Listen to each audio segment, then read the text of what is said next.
tertúlia. Meu boa tarde aí para todos. Hoje é dia 7 de outubro de 2009, quarta-feira.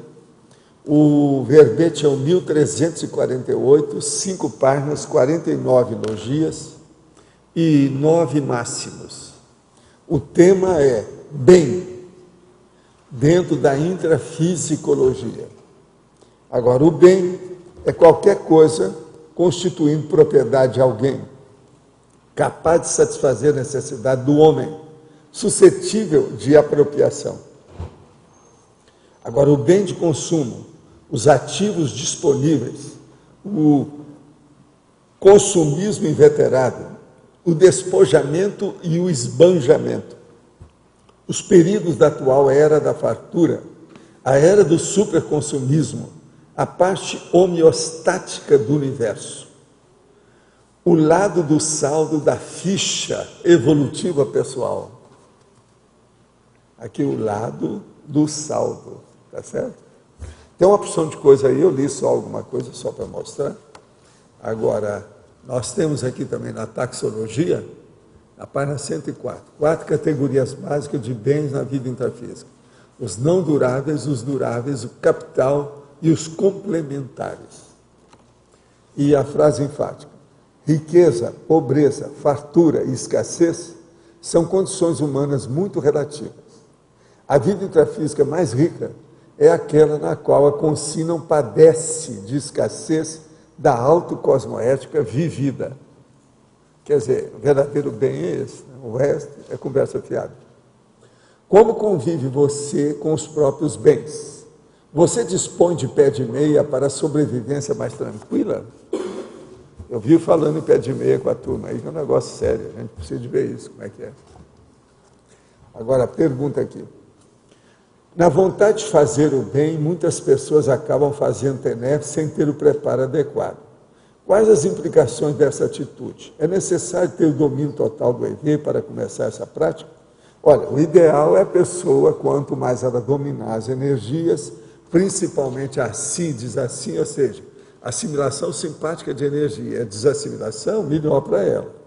Mas agora, quando a pessoa começa, se ela tem boa intenção, se o ambiente dela é bom, se o holopensene favorece, os amparadores ajudam a ela sempre, ela tem muita assistência. Isso aí depende. Eu já vi casos que ninguém dava valor para aquela pessoa. Todo mundo pensava na TENEPS com os outros. A pessoa começou na frente dos outros e foi um sucesso. Então a gente nunca sabe, é aquilo que eu falo, eu não ponho a mão na cumbuca sobre esses processos de consciência. O que vocês pensarem, eu já tive surpresa. Alguma coisa aconteceu.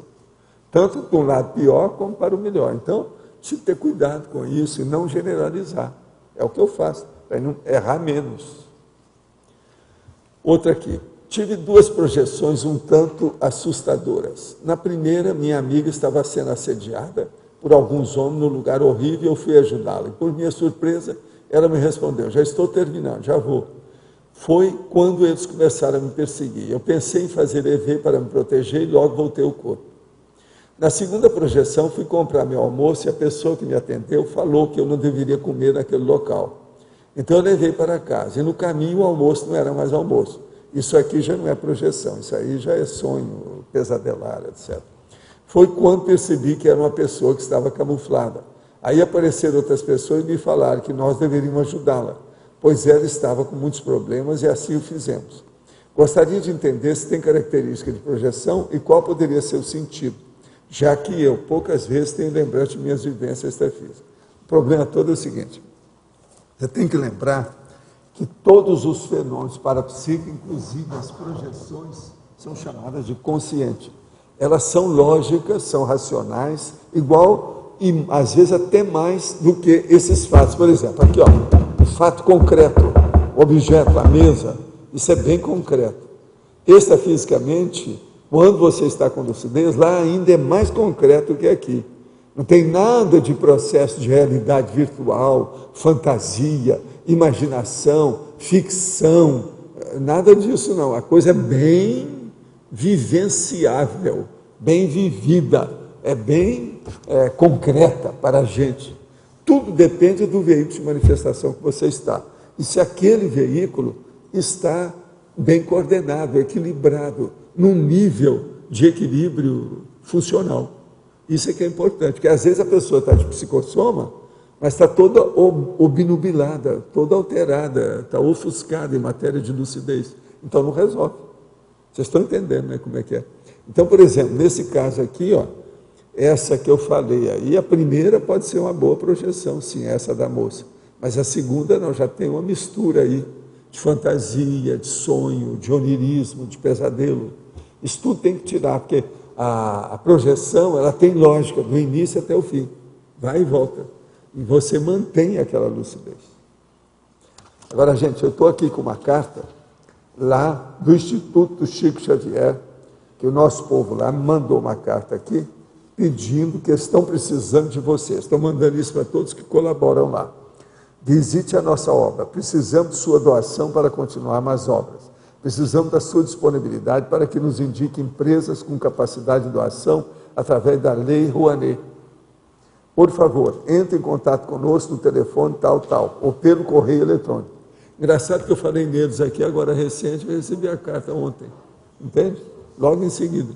Agora, quem puder ajudar aí, seria bom. Se vocês quiserem, estão aqui os dados, mais uma vez, do Instituto, que a coisa está caminhando. Quem está tomando conta é aquele nosso amigo que esteve aqui comigo, o Aderlon Francisco de Assis Gomes. Vocês sabem quem é. Ele é parente aí da nossa... Então, ó, se alguém puder ajudar nessas coisas, eles estão precisando de todo tipo de auxílio.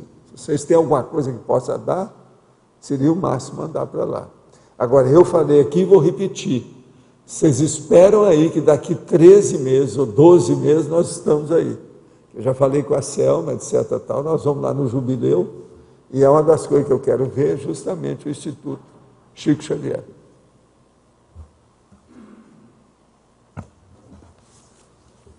Tudo isso é um processo de bens, né?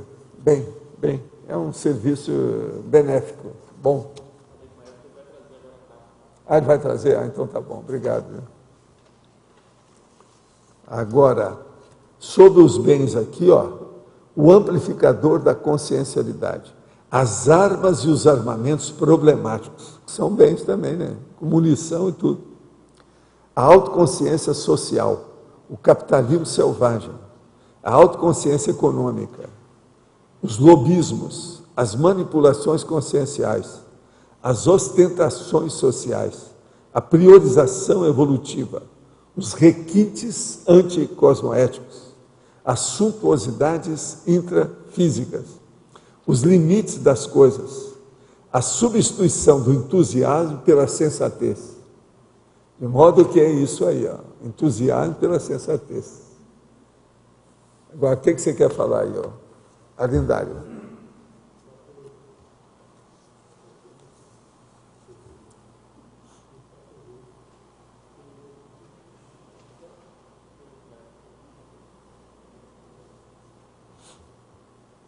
Na última linha da fatologia, o lado do saldo na ficha evolutiva. Na ficha evolutiva pessoal, o lado do saldo. Como é que você é? A parte boa, positiva disso, quais são os bens que você tem lá? O lado do saldo, quer dizer, o saldo real mesmo, que interessa, a natureza, a essência, a densidade do saldo, é o bem, né? Esse bem... Que bens que você tem lá? Agora, aqui... O seu saldo é benéfico? Aqui Ele está em azul ou está no vermelho? O sentido o sentido do bem aí já é um pouco diferente, né? Esse bem aí é tudo que pois você... mas tem todos os tipos de bem aqui, né? Se você adquiriu... Eu falo também os bens, olha lá, ó. Eu falo assim, o bem de consumo, os bens, os ativos disponíveis, são os bens. Mas aqui não seriam mais o bem, por exemplo, você adquiriu o conhecimento evolutivo. É o benzão. É o benzão. Aqui, existe o benzinho e o benzão. Quer dizer, o irmão menor e o irmão maior. Aqui parece o sentido é esse. Então, benzinho. Adquirir aportes. São os aportes. Agora, existe também a dona benzina. Valdo, os aportes evolutivos são bens, né? Aqui é mais nesse sentido. Os aportes evolutivos são os bens, pois é, mas o Lost não está aí hoje, senão eu já tinha falado nisso também. Agora, ó, seu colega está lá em cima, hoje ele mudou de lugar, ficou lá em cima, lá. Olha só a pose dele com a perna cruzada, veja lá. Não, mentira.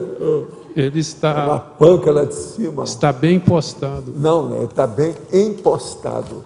Não é isso? O negócio é esse. Agora você sabe, isso aí é como você explicou lá. Depende da companhia. Hoje ele veio acompanhado ao chefe lá que está com ele. Então ele tinha que sentar lá perto, etc. Porque eles estão resolvendo as últimas tratativas da ONU. Negócio muito sério, internacional. Mas olha, tenho 27 anos, sou formada e trabalho. Meu esposo tem 25 e está fazendo faculdade e não trabalha. Temos tido muitas brigas, pois ele não se dedica à faculdade. Na minha opinião, está agindo de maneira infantil, mas amo muito ele e acredito ter várias características boas. É amigo, leal, bom caráter, inteligente, criativo, assistencial, detalhista. Bolas, isso não é amor, isso aí é uma paixão violenta. Porém, não sei como ajudá-lo a melhorar, a crescer. Estou mudando minha atitude controladora, tentando mudar essa minha característica que também o prejudica. Mas qual seria a postura de minha parte mais adequada, que não estaria apoiando esse seu trafar, mas estimulando sua evolução? A primeira coisa, não fale para ele, não faça observação sem parar toda hora. Só fale através de fatos e de uma maneira irretorquível, que ele não possa responder. Com isso você vai encantuá-lo. Se você falar todo dia, banaliza o processo, você perde o efeito, você não tem mais força perante ele. Agora, se você falar na hora justa, mostrando o fato, mostrando o que é que tem, como é que é, de que modo que é, isso aí, você vai encantuá-lo, ele não vai ter saída, ele vai se esforçar. Então, por exemplo, ele está muito folgado. Então, a hora que você vê alguma coisa dolce far niente, sombra e água fresca, alguma coisa que aconteceu negativa com alguém, porque não cuidou, mostra, olha aqui o fato, veja, isso aqui, ó. Que tal? Você está caminhando para isso? Esse é um exemplo para você. É isso que você quer? Você está com o carro sem freio, que vai cair dentro do brejo? Como é que é a situação? Então, isso é que é importante, baseado em fatos. Porque com isso você não vai poder falar nada, a pessoa está falando na frente. Agora, se ela começar todo dia, toda hora, observar, olha isso aí, ela vai perder a moral total, não dá certo. Semana passada estava fazendo o EV e num momento me vi sendo levada para uma fogueira para ser queimada. Será que foi uma lembrança de outra vida? Olha, pode ser. A primeira coisa, você merece? Ou seja, você mereceu? Você merecia? É preciso ver por quê. Você era bruxa? Você ainda é bruxa? Mulher que ia para a fogueira. Agora, uma coisa, você era homem ou era mulher? Que às vezes era homem, né? Então não pode falar que é bruxa, pode ser outra coisa. O problema é o seguinte, isso pode ser sim, pode ser. O processo de retrocognição é uma coisa terrível. Comigo, por exemplo, eu ainda tenho retrocognições espontâneas, que eu não puxei, às vezes nem quero saber daquilo, mas no entanto eu tenho. Agora, de que modo? Principalmente quando eu vejo algum processo histórico. Por exemplo, um filme histórico, algum lugar assim. Aquilo se bate dentro dos meus processos, da minha experiência, aquilo muda tudo. Às vezes eu mudo o cenário para mim. Parece que eu entro naquilo e revivo. Você está entendendo a situação?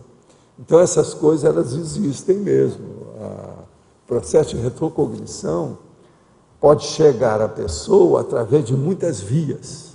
Quer dizer, muitos tipos de fenômenos, eles são diferentes. Isso, então, é preciso ser levado em consideração. Né? É o jeito. Outra coisa, a parafatologia. Eu queria que você desse uma geral aí.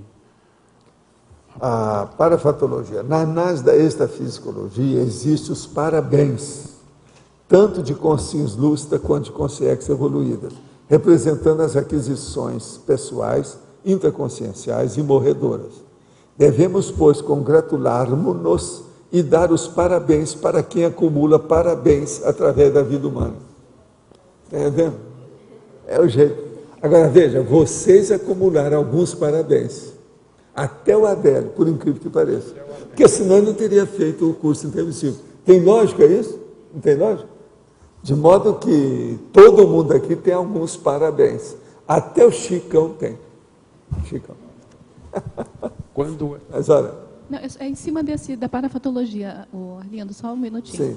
É que assim, ó, o senhor mudou completamente a forma de apresentar a parafatologia. Lógico, e, assim, não, mas não é só isso, eu mudei a forma aqui em várias áreas.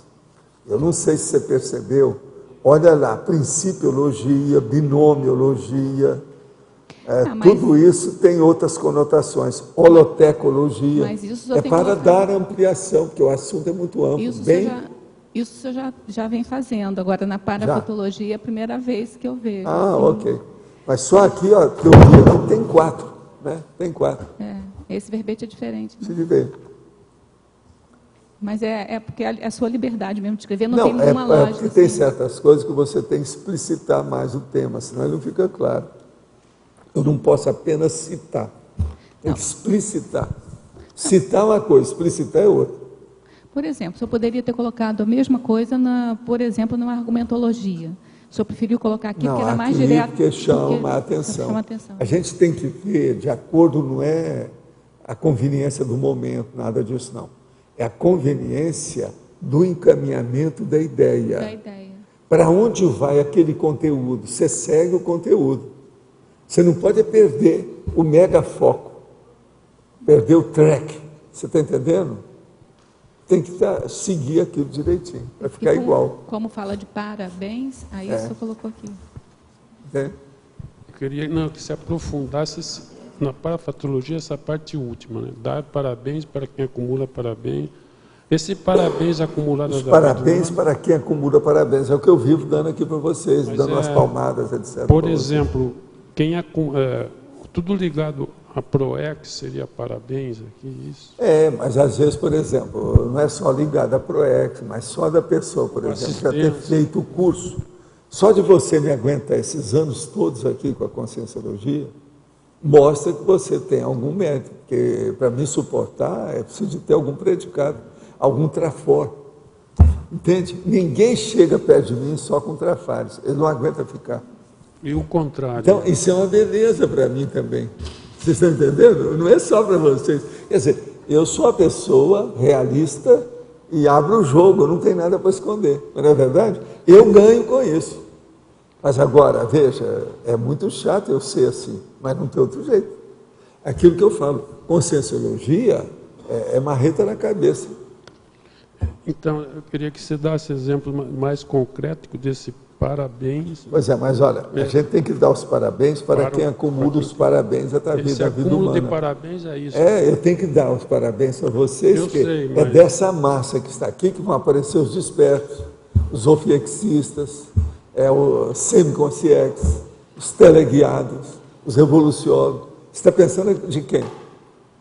Você está pensando, por exemplo, que é a Crista, a gatinha lá em casa? Não. Então, esse acúmulo de parabéns... É vocês. O negócio é aqui. É mais no sentido de acúmulo de conhecimentos, mas aquele conhecimento teático, vivido. Então é acúmulo de ações, de atos. Acúmulo de vivências. É isso mesmo que eu ia perguntar, é mais de atos. Né? É mais teático. É isso aí, você está certo. Professor, a Gisele chegou ali, tá? Já chegou. A Gisele. Gisele, eu vou te pedir para depois você, 1 hora, mas tem que ser comigo. Você vai ficar aí até depois do... Eu tenho uma série de livros que eu estou tirando da minha biblioteca particular, lá de casa, e eu queria enviar para a holoteca. São livros novíssimos, tem coisa muito boa, processo político, opção de coisa, e a biblioteca não tem a holoteca. Eu separei e dá um monte. Agora, seria bom você pegar um carrinho lá, você pega, e aí, quando acabar aqui, eu te entrego lá, que eu não separei, ó. São 2 montes de livros assim, então. Não cabe numa cuba, é mais de uma cuba.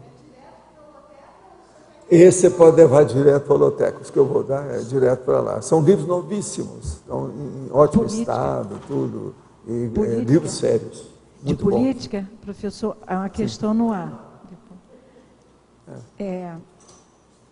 na página 102, Sim. no item holotecologia, é uma questão de forma. O senhor viu como o senhor colocou aqui? Holotecologia? Isso. O que é que você quer? Tem fato de saber é cumprir função específica e espaço, barra, Mas espaço, é assim que eu escrevo. Toda barra minha é separada. Eu não escrevo junto. Quando a gente coloca nessa forma e ou, o senhor também faz isso, né? Eu nunca tinha... Você nunca percebeu? Eu nunca prestei Você sabe atenção. disso, né, Rosa? Você sabe disso, né? É? A Adriana, você sabe também, né? Tudo meu é separado. E eu só deixo junto quando tem parênteses. Parênteses, por exemplo, de plural, tem que colocar um S entre parênteses, tem que ser junto, esse aí não dá para separar. Mas barra eu separo sempre. Como plural? Por exemplo, eu vou falar profissional, ou profissão, ou vamos dizer, mulher. Então tem que colocar mulheres. Então, entre parênteses eu ponho ES. Mas aquele vem juntinho, não separa, eu não deixo espaço. É o único. Isso é meu estilo de 50 anos. Eu não tinha visto isso. Mas não. sempre foi assim. Professor. Eu separo para chamar a atenção, para fazer a pessoa pensar. Quando você junta muito, a pessoa não para. Agora, é como se fosse assim um degrau que eu fizesse no pensamento, de propósito. Aqui o senhor também mudou, não colocou como sempre é feita essa sessão. Pois é, não, a Rosa já falou, mas veja, eu quero te chamar a atenção. Eu sou retardatária. Eu já fiz isso em vários verbetes. Eu estou vendo. Agora, observa só. Na parafatologia, olha aí que tem uma frase lá dentro. Agora, depois, na principiologia, tem outra frase lá dentro. Você já estava fazendo. Depois, você vai ver, na binomiologia, tem duas frases lá dentro. E depois, na holotecologia, ela também é uma frase. Então, você veja, eu às vezes mudo, que eu estava explicando isso aqui para a Rosa, que citar uma coisa do jeito que eu faço, às vezes, é o mais fácil e o melhor. Então, eu cito e coloco ponto e vírgula. Mas, às vezes, o tema não dá para você citar apenas. Então, você tem que explicar a citação, que é a explicitação. Aqui eu estou explicitando, eu não estou citando. Entendeu o que é? Eu estou falando do ponto de vista filológico aí na história e tal, do ponto de vista semântico. Muito obrigada. Tá? Professor. É a fraseologia, no caso. Isso aí é o processo frasístico, ou fraseológico. Hein? O senhor pode explicar melhor na paradoxologia, o paradoxo bilionário agiota, que eu estou pensando... Paradoxologia, o paradoxo bilionário agiota. Esses são vários, eu conheci até judeus que são, né? Bilionário agiota. Mas por que Estados um paradoxo? Hein? Por que um paradoxo? Porque é um paradoxo. Ele tem tanto dinheiro, ainda precisa emprestar para os outros, ele devia te dar. Porque ele não precisa ser agiota, ele tem... Você não acha que isso é paradoxo, não? Ô, Mabel, você acha? Tá certo. Tá certo? De modo que você, que é bilionária, cuidado, se você está emprestando dinheiro para os outros, vai lá isso. E outra coisa, emprestando, aqui juros. Não, aqui juros. Qual juro? Isso aí é um negócio muito sério.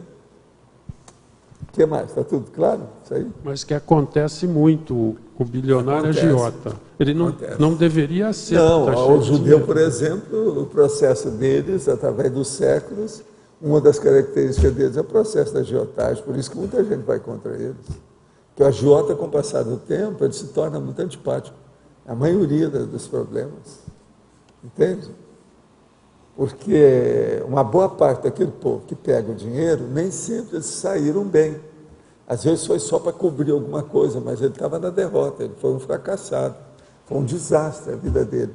E naquela condição, então, ele já olha com maus olhos para aquele que está bem.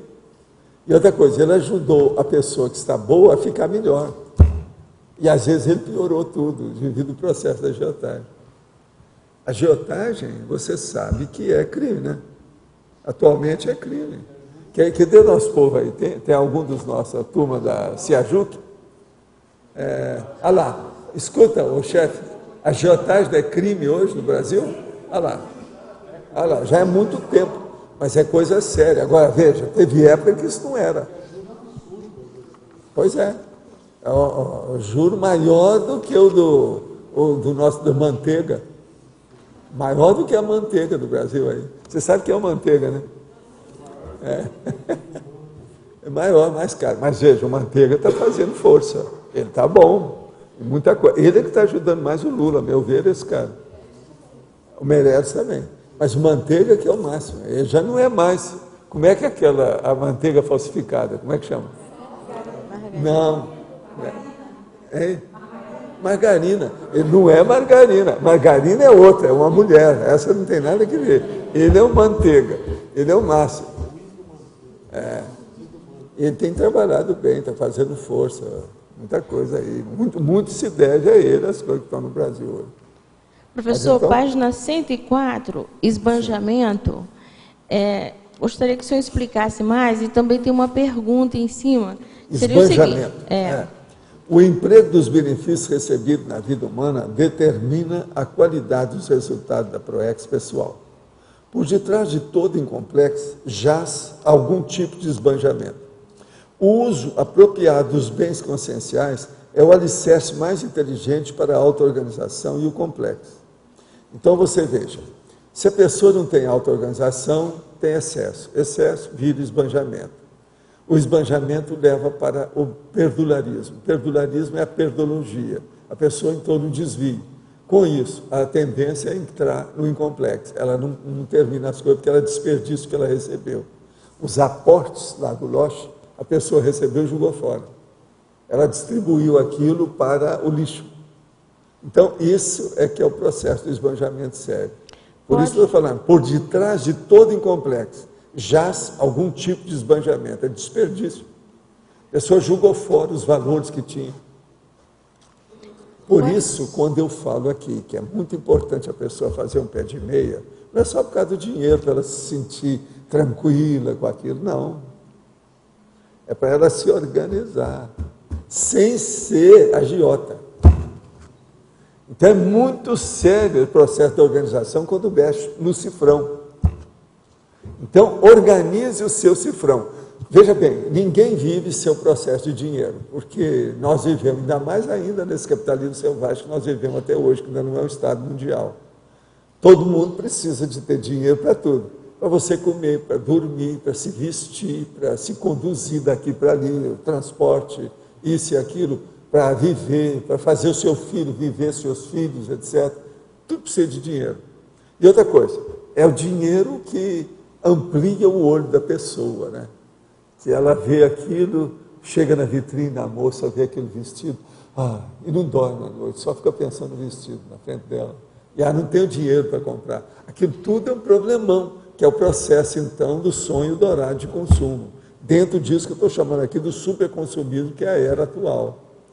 Então, na hora que a pessoa começa a perceber o valor do cifrão, ela vai ver esse alcance. Mais tarde, ela reconhece o cifrão positivo, que tem o dinheiro positivo. O vil metal não é só vil metal em tudo. Tem uma hora que esse metal é positivo. Ele ajuda, ele constrói. É o problema da TACOM. O processo todo é baseado nisso. Professor, e também atrapalha a PROEX, porque se ela pode investir mais em livros e tudo mais, está com pouco dinheiro para comprar livro, então como é que fica, né? A situação é essa. Agora, a pessoa tem que fazer um pé de meia, não tem saída. Agora, eu, por exemplo, eu sou uma pessoa muito grata, por exemplo, havia um que chamava Mário Rosa, que era o livreiro da rua Vigário Silva, em Uberaba. Era a maior livraria, a livraria dele chamava Livraria ABC. Lá, então, havia um companheiro nosso, que era muito amigo, que trabalhava, era um dos gerentes da livraria, que ele, com o tempo, abriu uma conta para mim. Então, quando chegava um livro novo, eu não tinha dinheiro e precisava de comprar aquele livro, porque senão ele depois desaparecia, que era muito difícil, a gente no interior, você tinha que estar pedindo, às vezes tinha reembolso postal, tinha que pedir por registrado, aquela coisa toda. Então, eles abriam uma conta para mim. Eu pagava o passe que eu ia ter no dinheiro. Eu tinha uma caderneta para comprar livro. Eu nunca pude esquecer isso. Vivia agradecendo o Mário Rosa. E ele tinha uma menina muito bonita que era minha colega. Então, um dia, ela chamava Iracema. A Iracema chega para mim e fala assim, Valdo, eu queria que você me ajudasse, porque tem umas lições que eu não entendi nada. Eu falei assim, minha filha, para você eu sou capaz de fazer tudo, porque o seu pai está fazendo tudo para mim. Eu falei assim, mas o que ele faz? Eles lá estão permitindo que eu tenha uma caderneta, que eu possa comprar o livro que eu quiser novo. Porque se eu não comprar quando o livro vem, ele some depois. Então eu tenho que comprar ali. Agora veja, isso, eu tinha aí 14 anos, 15 anos, 16 anos, você está entendendo? Durante anos, esse Mário me ajudou demais. Os bens dele, ele ajudava todo mundo com a livraria ABC. Professor, ainda em cima, por exemplo, o que o senhor acha?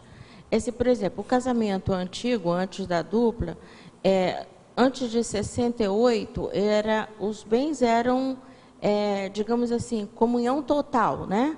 Então, não havia como se separar os bens, fazer um pé de meia individual, de cada elemento do casal ter o seu bem individual. Eu acumulei alguns bens, eu trabalhei a vida inteira, de manhã, de tarde, de noite, agora, 3 isso turnos. tudo é um processo de norma. O direito hoje é muito fácil, essa comunhão universal de bens. Mas isso aí tudo tem jeito, não tem problema. Pois é, mas depende de não fazer agora tem as também... partilhas, o problema todo é de partilha, né? Mas é aquela coisa. Agora, a partilha tem uma coisa, às vezes não é bom fazer, não é bom, porque você paga muito dinheiro para o imposto de renda.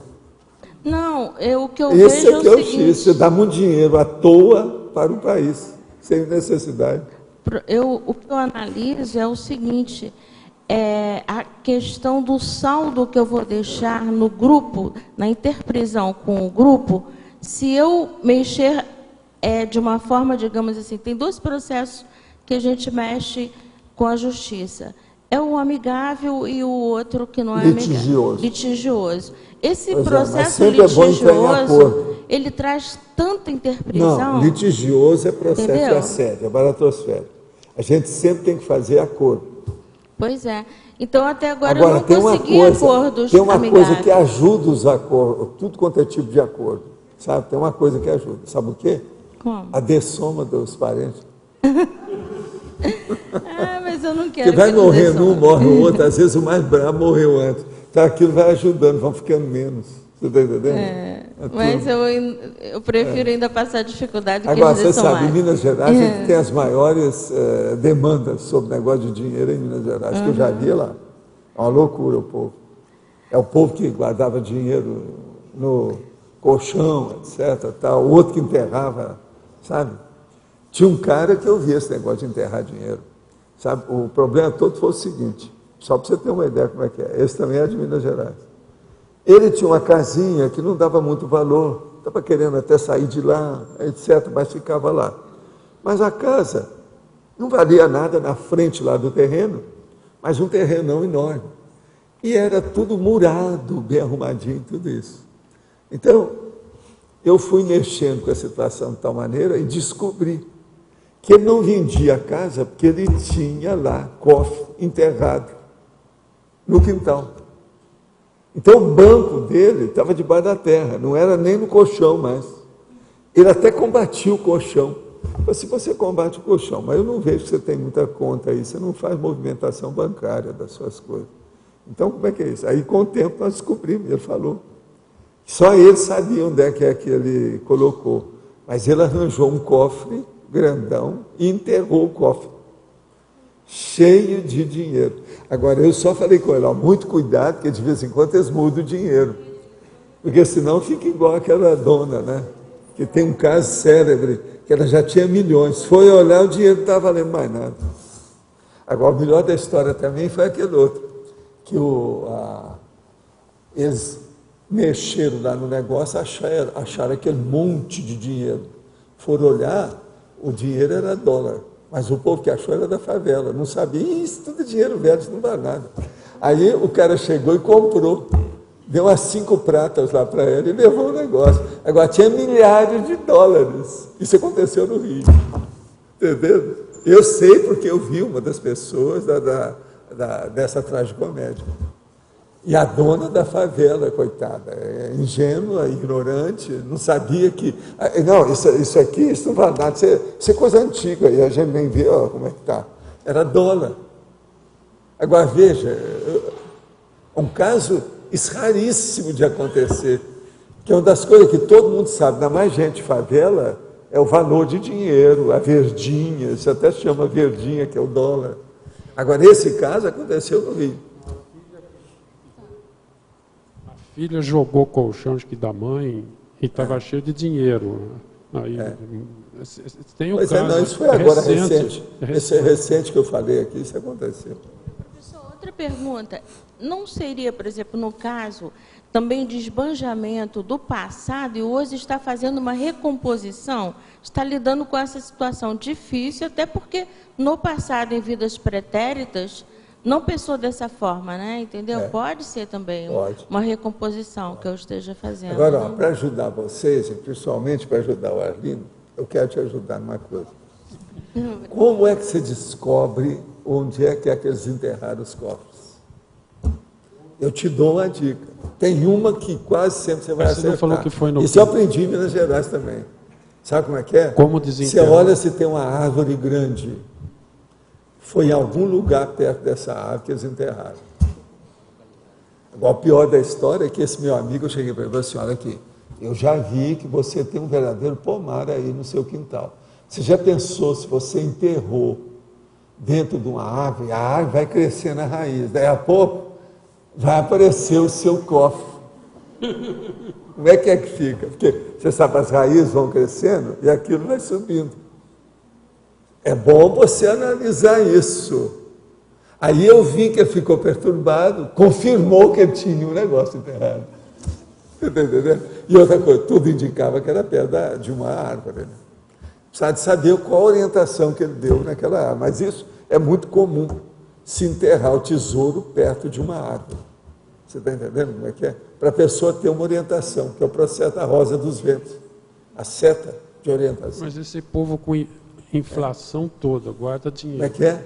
Com essa inflação, no Brasil houve uma época de inflação grande. Pois mas é que você pode guardar moeda de ouro, né? Barra de ouro. Tinha que guardar a barra de ouro. Lá em Minas Gerais tem muito disso. Barra de ouro, moeda de ouro. Eu cheguei a comprar moeda que o cara descobriu na terra, algumas lá, tudo moeda de ouro, da época do Império do Brasil. Eu cheguei a comprar, na época eu mexia com isso lá no Rio. E aquilo foi tirado mesmo, no local. Agora, essas coisas tem. Eu já não contei o caso a vocês dos gibis raros, que os caras deixaram dentro de um armazém, depois aquilo tiveram que remover o negócio, que abriu uma estrada, não sei o quê, e aquele armazém enorme teve que ser desbastado, tiraram tudo que havia. Quando descobriram lá, tinha uma caixa com gibis novinhos, da época que foi lançado, 1930 e tantos. E coisa raríssima, os primeiros números do gibi, e aquela coleção de vários números, que os caras não venderam, o negócio ficou lá dentro. Aí eles me chamaram para dar preço nos comic books. Foi assim que eu vi o negócio. Agora, fiquei sabendo da história, como é que foi, etc. Isso nos Estados Unidos é uma coisa raríssima, porque isso já não acontecia mais. Isso na década de 70, não tinha mais. Porque a Golden Age, a época dos gibis mais sérios, era da época de 40, 50, era muito antes. Nesses casos que a Rosa estava falando, quando que é melhor, seria melhor abrir mão? Abrir mão é a hora que tem muita, vamos dizer assim, necessidade. Aquelas pessoas precisam daquilo, você vai fazer uma assistência real. E outra coisa, às vezes ela não vai assistir a ela, mas é o conjunto daquelas pessoas que depende dela. Então, às vezes, vale a pena fazer assistência, deixa para lá. Mas, às vezes, não é bom, não. Às vezes, é preciso da pessoa ficar para equilibrar o condomínio. Você está entendendo? Porque isso é uma espécie de condomínio econômico. É aquele conjunto. Então, se você ficar lá dentro, você mantém o equilíbrio daquilo. Porque, senão, uns vão passar a perna nos outros. É preciso pôr advogado em cima disso, etc., na ocasião, tudo. Então, essas coisas eu preciso examinar muito. Tem coisa que é bom tirar o corpo fora, mas tem outras que é bom participar. Agora, o ideal é sempre fazer acordo. qualquer coisa que você vai levar para o tribunal é bobagem, é uma coisa que está apelando que já houve um erro, já houve algum erro para chegar até lá. Faltou diplomacia. Antes da tribuna, do tribunal da barra, dos tribunais, existe a tribuna, que é o processo da diplomacia, você está entendendo? A mesa de acordo. Então, essa mesa que é importante, a mesa de conciliação. E até que ponto, assim, por exemplo, bens em nome de duas pessoas, uma poderia abrir mão em função da outra, e até que ponto se ficam as duas, qual é a interprisão que pode... Se as duas aí estão... depende das consequências, veja as consequências daquilo. O problema muito sério que tem nisso, às vezes, é que as pessoas perdem muito economicamente quando fazem isso. Que aquilo vai ficando. Às vezes, por exemplo, eu já vi casa que era fora de série, num lugar de muita valorização, uma opção de coisa que podia fazer até um edifício lá no meio. Eles começam a brigar para casa, 5 anos estão ali brigando, ninguém mora lá. Aquilo, eles ainda têm que manter. Você está entendendo? Os processos de impostos, daquele imóvel, a coisa toda. Isso tudo eu já vi. E você vai lá e explica tudo, e não adianta, porque as pessoas são teimosas. Estão perdendo dinheiro. Agora, eles perdem dinheiro e fica com aquela esperança. Não, nós vamos, um dia vai haver a partilha, cada um recebe aí o tanto, isso aí a gente conserta. É como se fosse um seguro para eles. Mas veja, é um seguro um pouco esquisito, porque ninguém sabe o dia de amanhã, quando o negócio é assim, que tem muita demanda. Isso é uma demanda, né? É um negócio errado. Não é ideal, não. Mas, mesmo que haja acordo, né? Há acordo, mas depende de outras pessoas para que libere. Mas o acordo é reunir todo mundo e ver o melhor. Com ponderação, diplomacia, mostrando a lógica, a racionalidade do processo, você sempre consegue obter alguma coisa. Agora, precisa ver também os advogados, porque às vezes tem advogado de porta de cadeia, que eles entrarem, eles querem ganhar mais dinheiro do que os donos dos imóveis. Sim. Professor. Fala aí, chefe. O senhor comenta aqui na penúltima linha da fatologia o sentido do fluxo do cosmos, né? Qual a relação que o senhor faz nessa questão do sentido do fluxo do cosmos com os bens? O problema todo é o seguinte, você recebeu os aportes. Isso tem que ser de acordo com os fluxos da própria vida, é aquilo que você vai fazer. Se você começar a entesourar, o nome chama entesourar. A gente, às vezes, é bom entesourar as coisas. Por exemplo, uma das coisas boas que vocês devem entesourar, que eu vivo falando, é cognição, conhecimento, cosmoética, evolução. Isso é um bom entesouramento. Todo mundo precisa de entesouramento.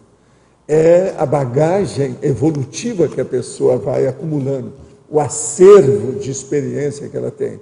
Tudo isso é entesouramento. Então, é necessário ver o entesouramento também do pé de meia que a pessoa tem. Porque depois de um certo montante, se a pessoa for mexer mais com isso, em matéria de dinheiro, preocupar com isso, ela está perdida. Você está entendendo? Ela vai ficar presa ao processo de dinheiro só pensando nisso. Isso é tolice, não adianta. Você tem que fazer um pé de meia para você descansar e não pensar mais no processo, do problema da economia na sua vida. Então, essa questão do fluxo do cosmos é os bens apoiando no processo evolutivo. Então, você usar os bens de forma... Agora, o fluxo do cosmos, no seu caso, no meu caso, no caso de todo mundo aqui, depende da PROEX. A nossa PROEX, ela tem que estar dentro desse fluxo do cosmos. Ela não pode estar contra. Não pode ser da máfia, por exemplo. A PROEX sempre está alinhada ao fluxo do cosmos, teoricamente. Pois é, mas a pessoa veio para fazer as coisas equilibradas, sadias, cosmoéticas, ideais. Ela está sempre dentro do fluxo do cosmos. Agora, ela tem que entender que isso é o fluxo do cosmos, que às vezes, para ela acertar o passo, exige mais esforço da parte dela. Ela fazendo uma relação entre os bens adquiridos e as etapas da PROEX. E a aplicação daquilo. Por que ela tem aquilo? Pensa bem. Você já pensou bem a respeito da qualidade dos aportes que você recebeu na sua vida? Quais são as coisas que você recebeu? Elas estão de acordo com o seu temperamento? Isso tem relação uma coisa com outra? Veja, coloque-se você lá dentro, junto desses aportes. É uma coisa impressionante isso aí, porque tem gente que não entende. Entende? Agora, pensa bem, você está lá no Rio Grande do Sul e você recebe aquele monte que é uma haploteca, uma coleção de armas, e cada um mais caro do que a outra. Aquelas garruchas de 1.600, 1.500. Ferro velho para fundir. Entende? Tudo novinha, bem. Como é que vai ser? Você está com um problemão. Não estou te desejando que você vai receber a haploteca, não, tá? Eu estou só dando um exemplo. Né? Agora, existe uma tendência das pessoas na infância de ficarem muito presas a bens de outras vidas também? A pessoa tende na infância... Você vê bem, por exemplo, numa família, é muito fácil você ver isso. Conversa numa família que tenha muitos filhos. A pessoa sabe, não, fulano é mão de vaca. Ele é usurário, ele é sovina. Ele é, você está entendendo? Ele faz a unha aqui, ó, em cima. Ela passa. Ele não abre a mão, então tem que fazer. Quer dizer, existe disso. E aquela criança, às vezes, ela é assim desde pequena. Todos os outros cedem o brinquedo, ele não. Isso tudo eu já vi tratando lá no interior, a gente via muito disso. Agora, eu virava geralmente para os pais e falava assim, quem é dos adultos que é mão de vaca? Vamos ver, esse menino não apareceu à toa. Deve ter gente. A gente quase sempre ia ver, tinha mesmo. Ah, sim, tem a vovó, a Mariquinha, lembra? Que tudo era dela. E ela conservava tudo, né? Lá no, sabe? Lá na chácara. Então a Mariquinha tinha uma chácara. Então tudo ela conservava. Tudo ela guardava. Tudo que dava ela guardava. Papéis, tudo. Embrulho, cesta. Uma vez eu perguntei para ele se ela guardava chiclete usado, né? Esse povo tudo é capaz, né? Você sabe que tem gente que coleciona tudo. Agora, vocês sabem que esse tipo de colecionismo é psiquiátrico, né? Isso é um processo patológico. Tem pessoa, por exemplo, que gosta de conservar cordel, barbante, cordinha, cordão. Eu vi isso tudo no interior. E outra coisa, não fica pensando que é desse que fica arrastando aquele saco na rua. Não, não é não. Era gente bem... que se produzia, a moça, por exemplo, se produzia tudo e conservava essas coisas todas em casa. Agora, uma coisa muito interessante, um dia eu fui à casa dela e fui olhar, estava cheio de lata de gasolina.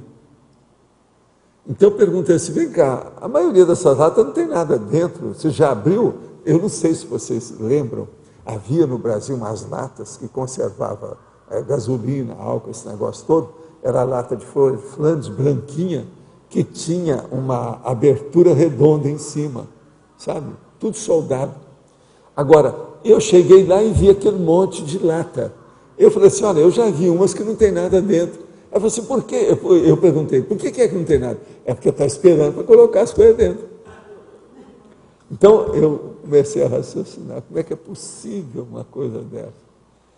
Você está entendendo? A lata era o seguinte, ó, a lata mais ou menos é isso aqui, essa altura, isso aqui quadrada, tudo soldado, os 4 lados dela e mais os 2 em cima. E em cima tinha só um trecho para sair a gasolina, só assim, ó, um negócio desse tamanho. Agora veja, ela guardava as coisas nessa lata e tinha tampa ainda para colocar. Agora você pensou o que não tinha ali, né? Vocês pensarem, né? E outra coisa, aquilo era o máximo, porque ia ser para a eternidade, né? Com aquelas latas.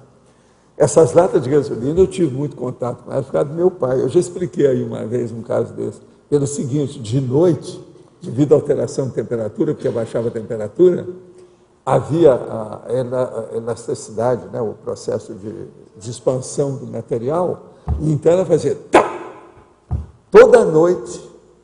Lá na parte da prótese do meu pai, a gente ouvia aquela lata. Você está entendendo? Então, a lata de gasolina. Ele usava, às vezes, gasolina, álcool, essas coisas todas na prótese. Então, era dentro dessas latas. As latas eram muito comuns. Eu acho que aqui, você chegou a ver isso na sua vida, essas latas grandonas? Isso, é isso aí. É desse jeito mesmo. O Brasil usou muito dessas latas. Agora, ela expandia, por causa quando tinha algum líquido dentro desse aí, gasolina, álcool, ela estourava. De madrugada, com a alteração de temperatura, você sabe, lá para as 2h30, 3 horas, começa a baixar a temperatura, né, em qualquer lugar. Né? Agora, em Monte Carmelo, isso era muito forte, abaixava muito. Mas olha, quem é que está com o microfone agora? Sobre os bens, o bem. Bem.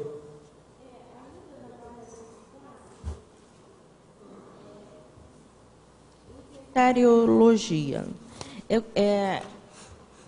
Inventariologia. Segundo a ressexologia, o levantamento real dos bens disponíveis e do apego sentido e mantido pela pessoa, ou seja, o grau de autopossessividade quanto às coisas, a magnanimidade ou a avareza, é fundamental para quem deseja imprimir renovação à própria vida por intermédio da ressex ampla e restrita, a fim de encarar posteriormente a reciclagem interconsciencial ou a recim.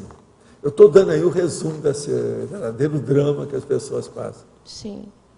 A pergunta é o seguinte, dentro de um inventário, tem várias pessoas precisando que esse inventário seja liberado, e é uma pessoa, digamos assim, inventariante, que está aprendendo tudo. Ela é a avara, é aquela que... O que fazer, por exemplo, em termos de energia para essa pessoa? O direito existe para isso. Aí é a defesa do direito. Além de colocar na TENEPS, isso já está sendo feito. Aí é advogado.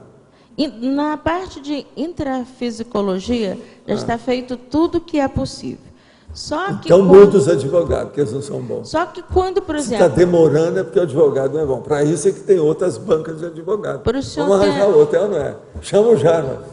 Para o senhor ter uma ideia, quando ocorre, por exemplo, uma audiência, essa pessoa que é inventariante, que é a mais velha da família... Ela viaja, ela vai para a Europa. A pressão dela sobe, que ela é hospitalizada. Então, os demais irmãos não querem que aconteça isso. Agora, vai na família tem soma, médico? né? A família tem médico? Hein? Tem médico? Todos... médicos. Não. Tem médiums. Médico. É para saber por que ela foi internada. Mas sim. E às vezes isso tudo é golpe. Não é. Eu já estive com ela. Já a pressão dela já foi altíssima. Segundo o médico, quase, não sei se é possível chegar a 30. Já chegou a 30? Ela que é inventariante? Hein? Ela é inventariante? Ela é inventariante. Então você não falou para ela, o inventário vai te matar antes. Eu já converso, ela é muito amiga minha, entendeu? Tem que explicar, pois é. Só que ela diz o seguinte, eu não preciso, eu quero que valorize mais e eu quero deixar para os meus filhos. Então, enquanto isso, ela atravanca de todo mundo. Se tem gente envolvida nessa, ela está totalmente errada. Ela tem que ficar com a parte dela. Pois é. Porque então, os irmãos valoriza não querem com a fazer parte nada dela, contra aplica ela. noutra coisa. Qualquer coisa, volta a falar com o Jarbas, para fazer a aplicação. Ela não é. Aí, o que eu pergunto ao senhor, em termos assim, de energia, além de colocar em TENEPS, quem mais o senhor recomendaria? Porque ela é uma pessoa boa, entendeu? Ela é boa. Mais é ter paciência e falar umas verdades para ela. Peraí, vocês falar com muito jeito umas verdades na cara dela, bem claro, e mostrar para ela que ela está burralda, burrilda e burroide. Explicar isso para ela. Se ela está querendo se manter melhor com a história, olha bem o patrimônio que ela está desperdiçando. Pois está errado. Chega, por exemplo, a Bolsa de São Paulo, vê como é que está a Bovespa agora e mostra para ela, olha aqui as ações, o que você está perdendo? Ó. Se você tivesse colocado aqui, até o ano que vem você vai ter tanto. Besteira isso tudo aí. No final do ano eu vou ter outra conversa com ela. Uma outra coisa que você pode fazer. Agora, ó, cá para nós. Ela não deve estar ouvindo isso que nós estamos falando. Né? Então, eu vou te falar uma. Presta atenção. É um bem, isso aí são imóveis, não são? Então você vai arranjar compradores para o imóvel. Já tem 6, professor. Então, mas veja qual que é o melhor. E chega lá e mostra o total. E mostra na praça como é que é. Leva uma pessoa boa, um advogado para expor isso aí. Porque isso aí o negócio às vezes dá certo. O dinheiro é vivo, vão pagar na hora, entende? Tem tudo cash. Isso. O negócio aí é sério. Aí pode o senhor conhece Cabo Frio, né? Fica, agora, por exemplo, que tem os perto navios... de Feró? É perto daí da praia de Feró? Em frente à lagoa, entre a Praia do Forte e a lagoa. Em frente ao deck que estão... Ali é bom. Ali é valorizado. Ali é valorizado. Né? E o navio... Catamarã. O navio encosta perto do morro lá do Forte e descem as pessoas em frente ao terreno. Fizeram o deck ali. O terreno está valendo agora 1.500, mais ou menos, 1.500.000. E então ela quer que dobre. E só que ela tem 74 anos. Fala com ela que ela vai morrer. Isso Mas isso é ideia de pessoa que já está na terceira idade. Tem disso. Ela está com monoideísmo, ideia fixa. Aí é difícil de mudar. O processo é a idade dela. 74. O que você queria falar? O termo que dá para essas atitudes são chincanas. Então tem que peticionar para o juiz informando, requerendo horário, que façam constatação em loco na atitude dela. Se ela fez isso 1, 2 ou 3 vezes, o advogado tem que mostrar... o que eu falei é advogado. O advogado aí, está demorando, é porque eles não têm bom advogado. Eu falei, procura outro. Envolve família. Eu já pensei o seguinte, como já o meu ex-marido passou isso para mim, porque ele não quer ser responsável pela morte da irmã, né, digamos assim. E agora, quantas pessoas Mas se eu me meter nisso, será que eu aguento? Quantas pessoas são? Né? Quantas pessoas são? Ao todo, comigo, são 6. Né? Pois mas até que o dinheiro é pequeno. 1,5 milhão para 6. Constatação em loco com horário determinado. Pois é. É melhor do que nada, professor. Precisa de mexer nisso. Põe um advogado melhor nessa história. Qualquer coisa, conversa com o Adenor, que ele vai te dar uma indicação de quem é bom aí nessa história. Isso é um dos bens, né? Ainda tem outras coisas, mas as outras coisas são mais fáceis de resolver. Às vezes a gente coloca na TENEPS e resolve o problema, mas isso varia, né? Às vezes quero exteriorizar energia para ajudar alguma pessoa. Quando é mulher, quero ajudar exteriorizando discretamente, mas sem que a pessoa se sinta bem demais e depois faça qualquer conotação afetiva sexual com a minha presença. É um homem que está falando, porque depois dá problemas. Como exteriorizar sem ter qualquer tipo de problema dessa natureza? Mais ainda, julgar a energia que vai levantar lá. Tem algum truque que possa ser feito? Escuta, não tem nada de truque, não. Se você tem boa intenção, não pode ter truque. Você pode exteriorizar energia, ajudar todo mundo, não interessa se é mulher, se é homem, se é gato, se é cachorro, se é girafa, se é elefante. Ajude, se a intenção é boa, não tem problema nenhum, não. Não precisa ter medo de se enrolar com isso. Você, ao que tudo indica, não sei se você pratica TENEPS, porque se uma pessoa, um homem, vai praticar TENEPS, você ficar preocupado com as mulheres que ele precisa de assistir, está perdido. Porque a maioria da humanidade é de mulher. Não é? Estou dando meus primeiros passos nas áreas de projeciologia e conscienciologia. Contudo, em algumas leituras que eu tenho realizado, é recorrente os projetores que dizem que no extrafísico conseguem interagir com outras formas de vida extraterrestre que também se encontram na condição de projetores. Tais relatos de fato podem ser levados em consideração? Depende. Você tem que estudar muito e ver se pode. Pelo seguinte, existe uma propriedade do psicossoma que é a transfiguração. A pessoa pode transfigurar e fazer a forma que ele queira, dependendo da situação que é. Ele é plasmável, de modo que esse negócio de ver extraterrestre fora do corpo varia ao infinito, que às vezes é tudo tapiação. É Star Trek, ficção científica. Estão fazendo os negócios lá, 2001, né? Quais as consequências em trabalhar com comércio de veículos, mais especificamente com veículos recuperados de furtos, seguradoras, e veículos recuperados pelas financiadoras? Olha, não tem nada desde que você não tenha, não seja, ou não entre naquela condição de receptador, está tudo ok. O problema é ver se você está dentro da lei. Se é legal, eu não vejo nada demais, você pode até ajudar os outros. Agora, outra coisa também, não vai vender carro maceteado que está estragado ou que tem qualquer coisa. Precisa fazer as coisas adequadas para isso, senão está danado. E eu já trabalhei com esse negócio de ter uma opção de carro. e carretas, etc., vários tipos de veículo. Agora, tudo era bonitinho, tudo certinho. A gente, às vezes, chegava mesmo até a comprar, a vender, porque quando tem muita coisa que você precisa, empresas nossas lá, a gente tinha que ter até reserva de veículos.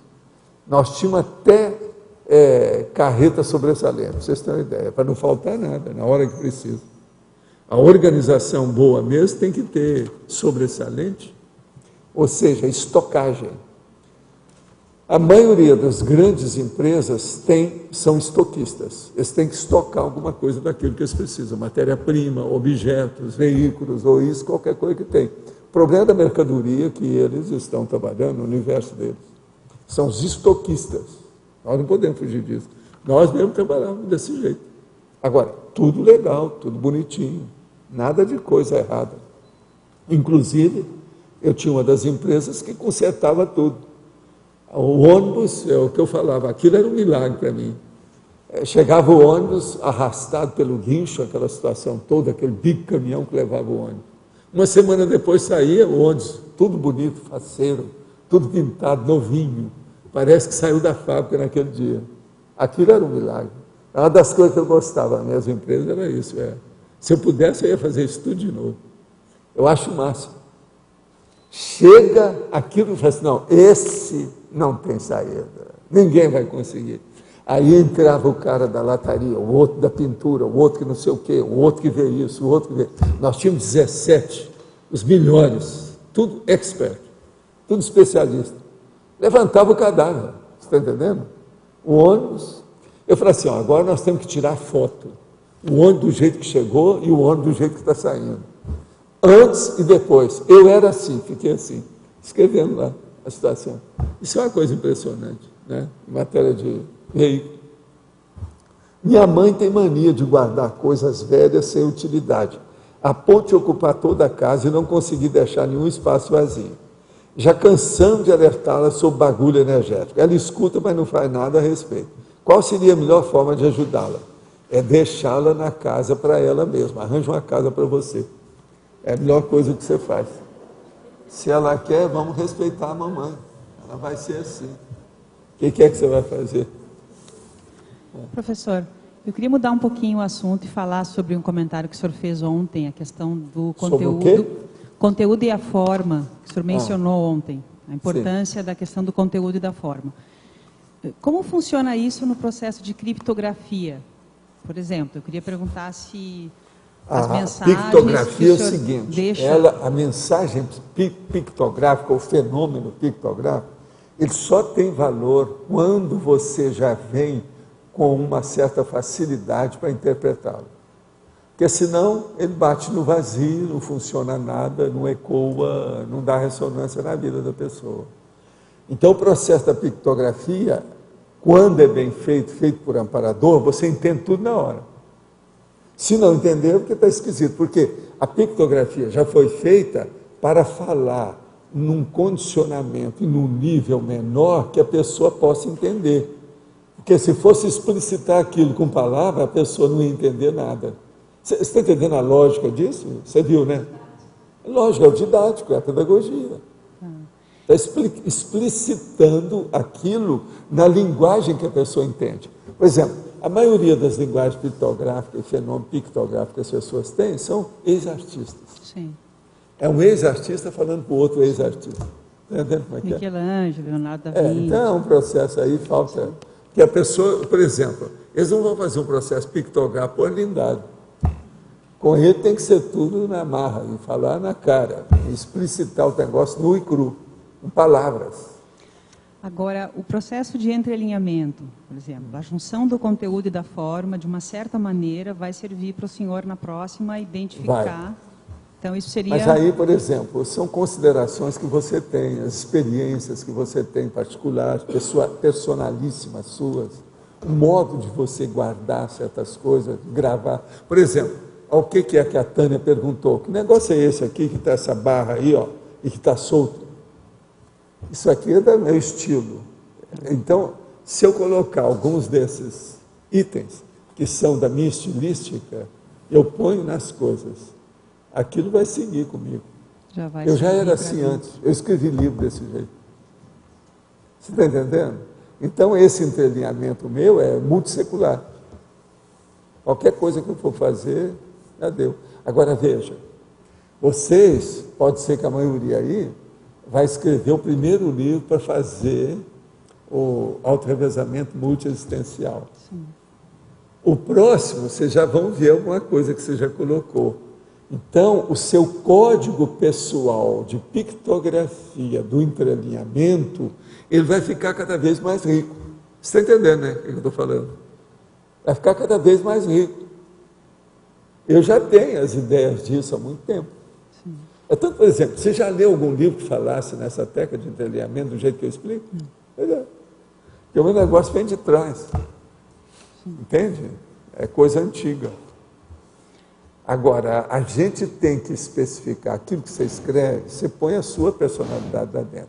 O estilo é a própria pessoa. O Buffon já falava isso. Quer dizer, o estilo é o homem, a estilística é a pessoa. Você não tem jeito. Você escreveu, a sua pessoa está lá na página que você escreveu. Está grafada, você está colocando o seu retrato. Então, à medida que nós vamos desenvolvendo a escrita, é importante fixar também no desenvolvimento. Fixar também as suas preferências. Sim. Se você tem preferência para um modo de expressar, sua autoexpressão específica, e aquele modo, ele é funcional, ele funciona, você não deve mudar. Você deve fixar aquilo, porque aquilo vai ajudar você e vai ajudar a você a melhorar a comunicação, a autoexpressão. Entendeu isso? Sim, sim, sim. Agora, gente, o processo de forma é uma cachaça. Isso embebeda mais do que cocaína. Agora, é necessário passar o gargalo, como tudo na vida. Depois que a pessoa passou o gargalo, aquilo só enriquece a vida dela. Quem estuda muita forma tem uma facilidade enorme para o poliglotismo, por exemplo, para a tradução, para entender as coisas no ar. Uma pessoa dessa, pingo é letra, entende? Vírgula é discurso, e por aí vai. Quer dizer, o pingo do i já é uma catilinária. Você está entendendo como é que é? O processo todo é esse. Agora, veja, o pingo do i pode ser só um pingo, mas pode ser um acento. Pode ser um acento agudo, por exemplo. Muda tudo, uma coisinha à toa. Agora, tudo é um problema. Outra coisa, você vai observar o processo de estilo através da caligrafia da pessoa. Os jornais agora, essa semana, eu vi mais uma reportagem falando sobre caligrafia, que o povo está ficando cada vez mais analfabeto para escrever, devido ao computador. Então, eles acham que agora estão voltando com as aulas de caligrafia. Vocês sabiam disso? Aquelas aulas de caligrafia de 1930, estão voltando agora, porque o povo não está sabendo mais escrever. Então o cara escreve, depois não lê, ele mesmo não lê o que ele escreveu. Do jeito que acontece com um colega meu de medicina. Eu vi isso tudo acontecer. O colégio que o meu neto estuda lá em Belo Horizonte, ele voltou com o caderno de caligrafia, mas não é no estilo antigo. Ele tem as pontuações onde a criança tem que elevar. Mas agora o maior que tem caligrafia que havia em São Paulo. Ele anunciava todo dia no estado de São Paulo lá, as aulas de caligrafia dele. Isso há muitos anos. Atualmente eles estão voltando. Eu vi agora uma reportagem essa semana nos jornais aí, falando a volta da caligrafia. De modo que a caligrafia também, ela já mostra o estilo da pessoa, o modo que ela é, de que modo que é. Por exemplo, eu dou muita coisa escrita para você e para você. Vocês entendem a minha letra, a maioria? Vocês têm dificuldade, às vezes, com N, U, etc. só, né? Porque eu escrevo depressa, não é isso? Mas a minha letra é legível, não é isso? Mais ou menos legível. Agora, veja, não tem nada caprichado nisso não, tá? É igualzinho, por exemplo, eu dou os originais a vocês sem capricho nenhum, eu não faço revisão. Tudo é na luta, na bruta, nu e cru. Eu faço tudo rápido, né? Tem jeito. Agora, isso é importante. Depois a gente vai estudar o negócio todo. Agora, de vez em quando você vê direitinho que eu erro mais uma página, uma coisa. Por quê? Porque às vezes houve interferência de alguma coisa daquilo que eu estou trabalhando. Alguma coisa, gente que chegou, alguma coisa que houve, algum caso nesse sentido. às vezes, não é bem gente daqui, não. E nem também é assediador, não. É amparador. Vem aquele negócio, tem uma ideia, quando vem um amparador com outra ideia, eu saio para escrever alguma coisa que não tem mais nada a ver com aquilo. Aquilo fica tudo no espaço. Que eu tenho que dar preferência àquilo que eu chamo prioritário. Entendeu como é que é? Eu dou a prioridade para aquilo que eu escrevo, senão não vai. Professor, você podia agora, uma das melhores coisas que tem nisso para enriquecer a gente é uma leitura na hora que você pega um veio de uma pessoa inteligente, um autor inteligente. Eu estou vendo agora uma antologia que eu tenho lá. Essa antologia, uma hora eu vou trazer aqui, porque vale a pena. É uma publicação da Unicinos. Eu não sei se foi você que arranjou para mim aí, já faz algum tempo. Agora, da Unicinos é aquela universidade lá do Rio Grande do Sul, dos Sinos. Então, eles fizeram uma antologia. Eu já pensei duas das apresentações da antologia de cara muito bom. Tem um cara que chama Darton. Uma hora eu vou ver. Ele parece que é americano. Eu vou dar depois o nome para ver se a gente acha na internet se ele tem livro desse cara. Então, Darton. Tem, como é que ele chama? O que é o seu livro? É sobre o quê? Ele é história. Isso. Então, tem. Robert Darton, que é esse aqui, Robert. Esse cara é uma cabeça. Eu vi o negócio dele, umas 5 páginas só, mas ele examinando o processo da Revolução Francesa. É o meu pensamento. As coisas todas que eu sei, os negócios do Rousseau, o processo do Voltaire, tudo que ele analisa, o homem é muito bom nisso. Você conhece o Darton? Eu já dei um livro dele para você, que é O Iluminismo como Negócio. Ele escreve sobre a enciclopédia, sendo o processo da comercialização da enciclopédia. Pois é, mas agora eu quero ver, são os livros gerais dele sobre história. Olha uma hora para nós, não compra o livro não. Só fica sabendo os livros que tem, para eu ver desses. Porque depois o homem é bom. Ele é de Princeton, né? Eu acho que é de Princeton ele aí. Depois eu te dou o livro, é que eu estou fazendo um trabalho para reaprendência, por isso que eu comprei o livro. Agora, ele deve ser cara de Princeton recente, porque quando eu fui lá, o cara da história não era o Darton. Eu sei porque eu estive lá várias vezes. Ele hoje é responsável pela parte de história da Universidade de Cambridge. Ele está lá, Agora, esse aí é bom, é uma grande cabeça. Cara bom mesmo. Professor, pode falar. Eu acho que a Ana estava querendo falar também. Ana Rocha. Ana, vamos sou eu. Viva a China.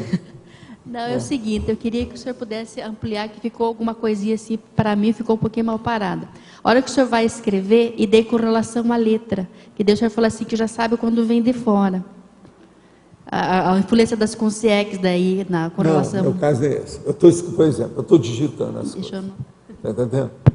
Aí aparece lá um tema e vem, às vezes, uma consciência. Às vezes, eu tenho que parar para fazer uma assistência. A partir daquela assistência, vem um processo das ideias, daquilo que eu escuto entre eles, ou o que é que dá. Eu saio para escrever à mão. Um outro tema que não tem nada a ver com aquilo, muito mais interessante que aquilo que eu estou... Aí não tem jeito. Você está entendendo? Eu embolo um pouco meu meio de campo. É aí que você vai ver que às vezes tem 1 ou 2 ou 3 erros numa página só, que não é comum comigo, é raro, mas que existe. Por quê? Eu não fiz a revisão também depois. Se eu tivesse feito a revisão, até hoje eu escuto e eu vejo os erros que tem. Por exemplo, eu vi lá uma palavra hoje, quando eu estava trabalhando de madrugada, exequível. Eu escrevi o VL sem o E. Está no original lá. Eu descobri na hora, VL, esse aí é difícil a gente achar, esse E que faltou. É muito difícil achar isso. E raramente você vai errar uma coisa dessa. O véu final ficou só VL. Entende? Pois é. Mas isso é errado. Agora, eu peguei um hoje. E o neologismo daí, como é que chega para o senhor daí? Também? Não, o neologismo ele sempre aparece de acordo com os fatos. Se tem um fenômeno, o fato, e aquilo precisa de explicitar, eu uso o neologismo. Por exemplo, eu fiz um neologismo agora novo de adjetivo, né? Paraprocedencial. Esse não existe em parte nenhuma. E ele é adjetivo. Paraprocedencial. Pois é, não, ele foi providencial.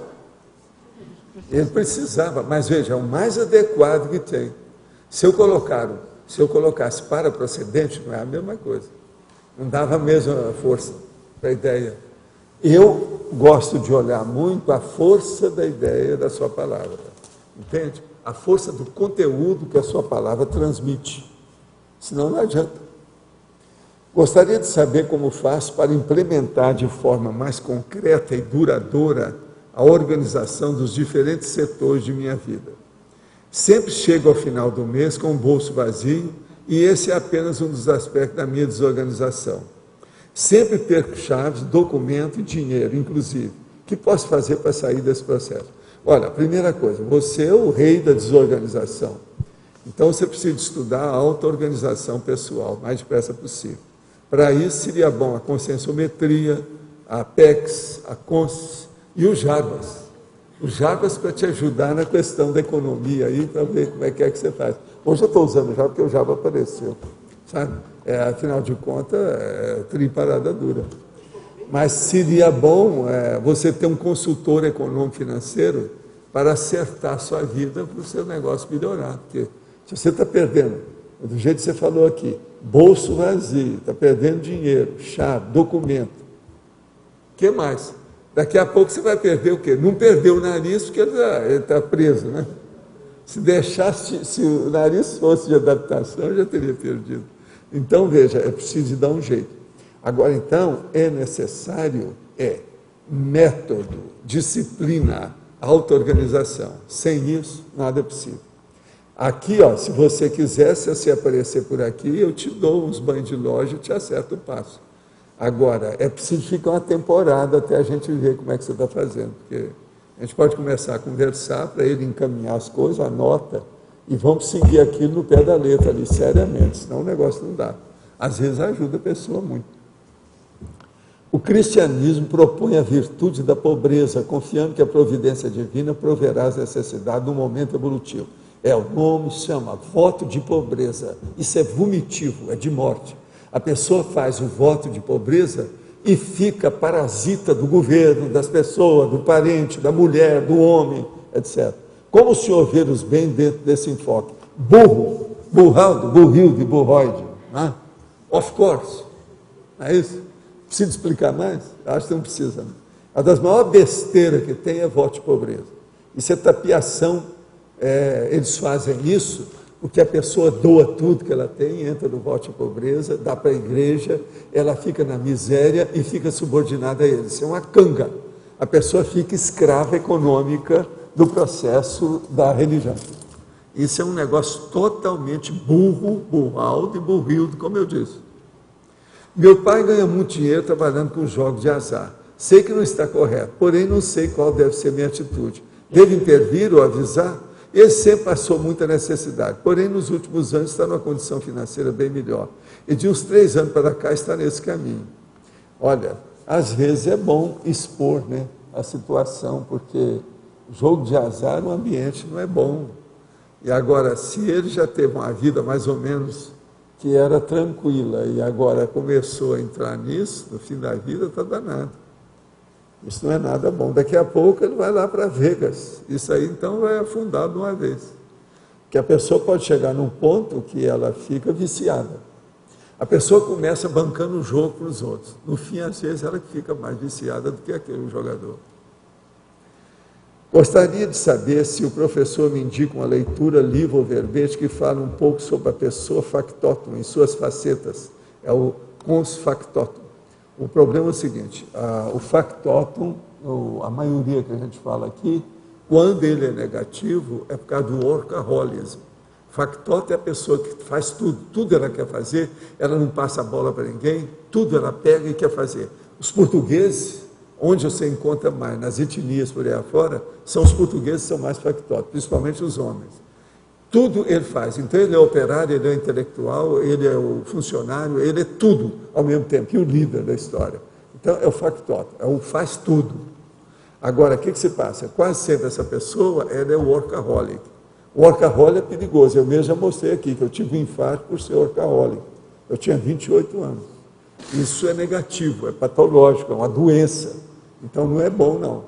Agora, factotum, de modo geral, uma pessoa ser polivalente, ela saber fazer tudo numa empresa, isso é bom, ajuda. Porque a hora que falta um, ela substitui e faz aquelas funções, exerce aquele cargo, faz aquele trabalho que está faltando. Então, o factotum, nesse caso, é positivo.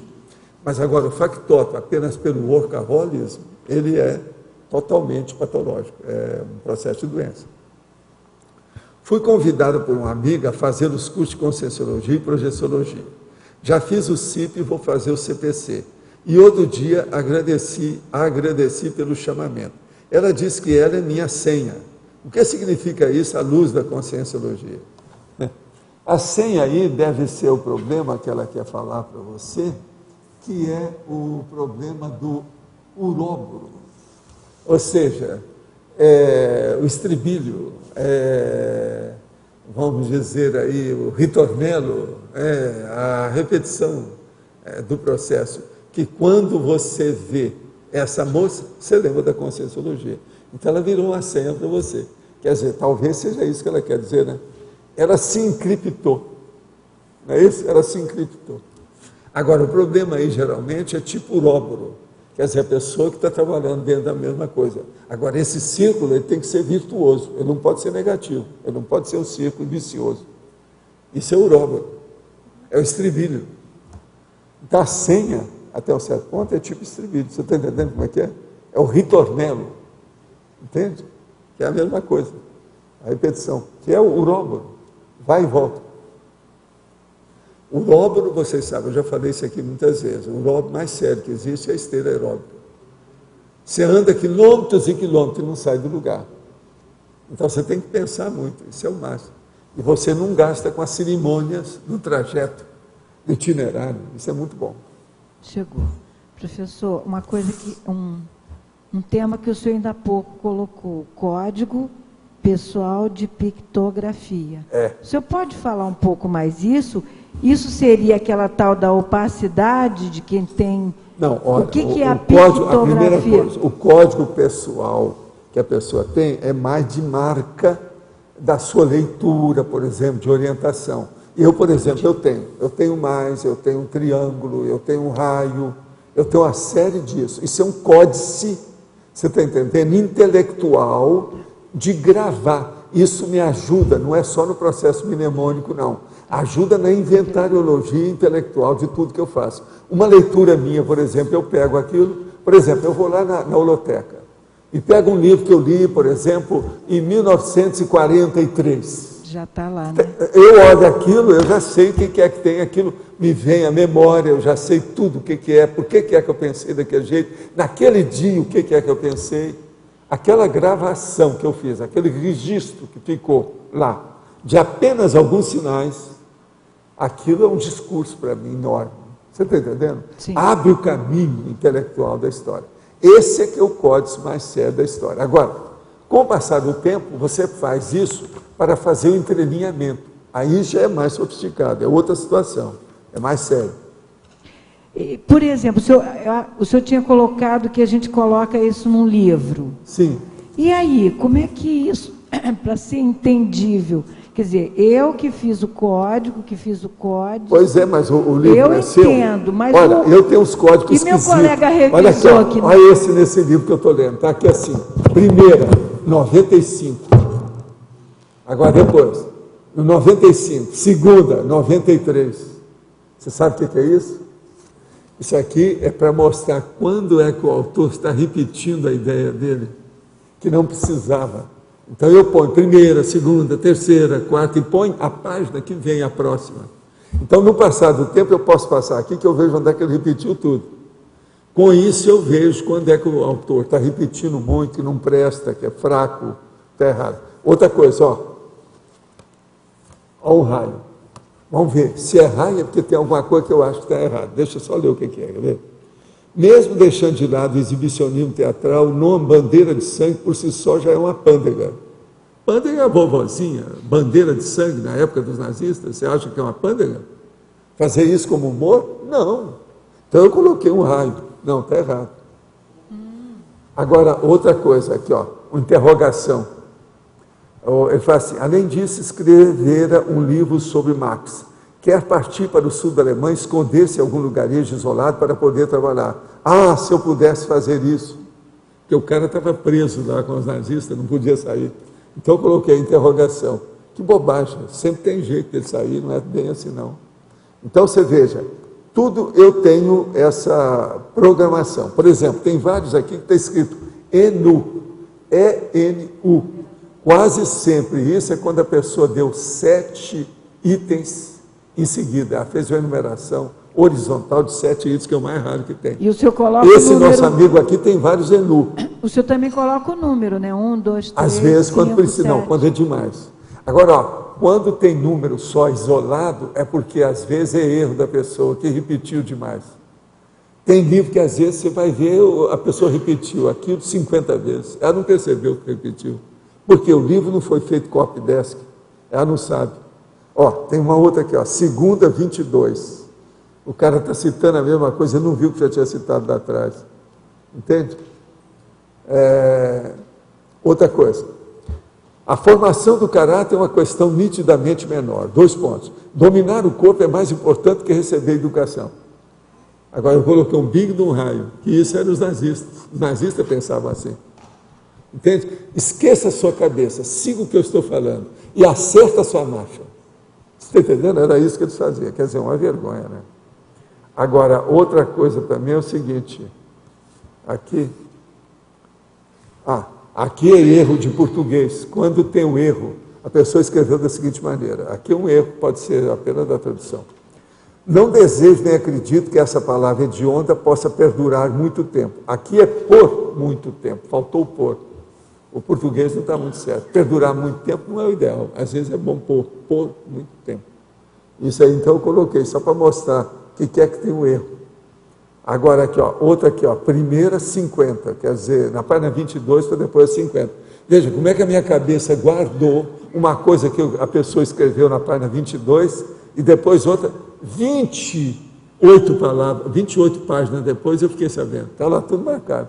Agora, eu leio e guardo aquilo, fixa. É terrível. Agora, eu guardo tudo. Não tem jeito de esconder. Então, eu prefiro marcar, porque assim eu tiro da minha cabeça. Agora, aqui, ó, outra que está marcada também, está dentro de uma bola, tá? Malinha. Uma linha única, então eu escrevi malinha, eu marquei. Tem muitas coisas dessas, mas eu não vou ler o resto aqui, porque tem muita coisa. Por causa, a gente pode ler, mas tem muita bobagem aqui. A gente não deixa, mas aí é erro da tradução, né? Agora aqui, ó, outra coisa que eu ponho. Isso aqui, às vezes, ó, essa aqui eu coloquei com um triângulo, e coloquei uma palavra. Quando é assim, eu estou corrigindo aquilo que a pessoa não sabe. E aí a gente não sabe se é o tradutor ou se é o original. Eu vou ler para vocês, olha só. Os nazistas diziam Aufzocken, ou seja, atiçado. Eu mesmo cheguei a me deparar com autores antes da Primeira Guerra Mundial, em seus diários constava, entre parênteses, verificar onde e quando. Mas essa questão de verificar, mesmo agora, 1 ano após a rendição, ainda apresenta dificuldades, etc, etc, etc. Agora, a palavra aqui não é bem verificar, não. Qual que é? Vocês têm uma ideia? Eu escrevi aqui qual que é. Não é verificar. A tradução não está o ideal. Pode ser que o autor também já não escreveu errado. A palavra é averiguar. Verificar é uma coisa, averiguar é outra. Essa aqui, ó, é averiguar. Agora, eu não aguento. Quando eu vejo isso, eu escrevo tudo. Você está entendendo? Estou pegando um livro que eu estou vendo aqui. Isso aqui eu escrevi aqui, enquanto eu estou aqui. Não, eu depois que eu leio o livro, eu dou uma corrida assim, ó, página por página. Se tem alguma coisa, eu anoto o que é que me interessa. Está entendendo? Tem muita coisa assim, ó. O processo, por exemplo, a linguagem em sentido mais estrito. Ele não escreveu, mas o nome disso é linguagem concreta. Por exemplo, a linguagem concreta tem até a poesia concreta. Quando ela fala por si, a própria a própria palavra já é aquilo que a pessoa significou, entendeu? É igualzinho, por exemplo, você escreveu azul em letra azul, também é um tipo de concretude, está entendendo? Agora, o nosso amigo aqui, ele não usou a palavra linguagem concreta, na época ele usou, talvez não tivesse isso, ou ele não entendeu o problema da poesia concreta, esse negócio, tudo que eu estou escrevendo. Então, eu estou falando, a linguagem em sentido mais estrito, a linguagem concreta. Ele não viu o problema que é. Agora, essas coisas eu não deixo. Então, por exemplo, uma pessoa que for ler esse meu livro, as minhas anotações, o texto do autor melhorou, que eu estou ajudando. Você está entendendo como é que é? Estou anotando onde é que houve uma queda, onde é que faltou isso, onde é que teve aquilo. Eu acrescento aquilo que tem. É como se eu estivesse fazendo uma revisão dos originais dele. Hein? Assistencial, sempre. Agora, é por isso que eu começo a ler, se o cara morreu, daí a pouco ele aparece para mim. A evocação é tão forte que eu entro dentro daquele processo. Quantas vezes isso já aconteceu? Por sinal, hoje aconteceu um caso desse. Eu estava falando com um amigo nosso e ele apareceu. Agora, para mim, ele já morreu. Eu até pedi para a Selma para ver se ele morreu mesmo. Esse era um grande amigo meu. Agora, é a primeira vez que eu vejo. Isso foi antes lá, que eu cheguei lá no clube, lá das 11 horas. Você sabe que tem um clube das 11 horas aí. Né? Então, eu cheguei no clube. Professor Valdo, essa questão da evocação de uma consciência, quando você está lendo, isso tem algum significado específico de alguma relação sua com ela ou não necessariamente? Não necessariamente, porque se você está lendo um produto dela, um rascunho dela, um original dela, alguma coisa que ela redigiu, é outra coisa que você está fazendo. No caso, a minha dúvida é, você está lendo um livro de história. Sim. Aí o livro se refere a uma personagem da história. E você percebe que aconteceu alguma coisa forte, enfim. Às vezes séria, aí é que tem relação. Isso significa que você tem relação. Você nunca encontra essas coisas a primeira vez. Então pensa nisso. Sempre tem boi na linha, sempre tem alguma coisa, sempre tem um passado nessa história. Professor. E o quê? E quando acontece isso, como é que você pode aprofundar? Você separa o que é imaginação sua? As sensações são positivas ou são negativas? Tá, são positivas. Dizer, e é o segundo passo. Ela está sadia ou está doentia? Se ela é doentia, você ajuda. Se ela é sadia, você vai ver o que ela quer. É o que eu faço. Hoje o amigo que apareceu para mim, eu sabia, porque ele é uma das pessoas mais equilibradas que eu encontrei na minha vida. Ele foi o meu primeiro grande professor, é aquele professor que eu falo de História Natural, que tinha lá em Uberaba. Agora, ele é mais velho do que eu, etc. Ele já estava doente. A última vez que eu fui a Uberaba, a filha dele apareceu para mim, eu perguntei sobre o pai falou assim, não, ele não sai de casa, etc. Quer dizer, de lá para cá, isso faz 7 anos, ele deve ter então dessomado já. Tudo indica, porque ele apareceu, parecia ser uma consciência. Eu falei com a Selma para examinar se ele já morreu mesmo. Eu às vezes não sei, né? Esse negócio de você está vendo as coisas, mas quando é demais, eu acabo falando. Senão fica aquele caso do cachorro lá na Tijuca, eu fico com a cara no chão, né? Fica chato isso aí. Nós estávamos no restaurante. Você vem cá, como é que deixa um cachorro desse tamanho aqui dentro? Que vergonha. Aí o Wagner, Valdo, que cachorro? Aquilo ali, olha lá. Olha lá, olha lá. Valdo, não tem cachorro nenhum. Você tem certeza? Tem. Bom, você está vendo o cachorro? Quer dizer, eu fiquei com a cara no chão. Eu achei muito esquisito, porque dentro do restaurante, um cachorrão enorme, entendeu? Tipo policial, e no meio das mesas. Aí eu falei com o Wagner, seria o caso da gente examinar. Ele está seguindo quem? Deve ser alguém aqui, ó, desse povo que está chegando aí. E geralmente era. E examinar que a gente vai ver que o negócio é sério. Agora, isso foi na Tijuca. Nós estávamos lá fazendo lá um curso, negócio, na hora do almoço, entramos no restaurante. Quando a gente está procurando uma mesa, nós falamos, não, vem cá, não entra aí não, ó. Tem um cachorro aí. Um cachorrão enorme lá dentro. Agora, como é que ele estava materializado? Logo me dá uma vontade danada de pesquisar. Por quê? Para eu ver, às vezes, teve a ajuda da pessoa que era dono do cachorro. O causa da energia dela. A ectoplasmia, que juntou tudo para eu poder ver. Você está entendendo? Dentro do restaurante, isso às vezes ocorre, é fácil. Restaurante é um lugar muito fácil de a gente mexer com efeito físico. Agora, é ruim porque cai os pratos, quebra muita coisa. Se você começar a mexer, o negócio estava atrás. Se o ambiente estiver ruim, se eu começar a mexer com energia, você pode esperar que vai começar a fazer barulho.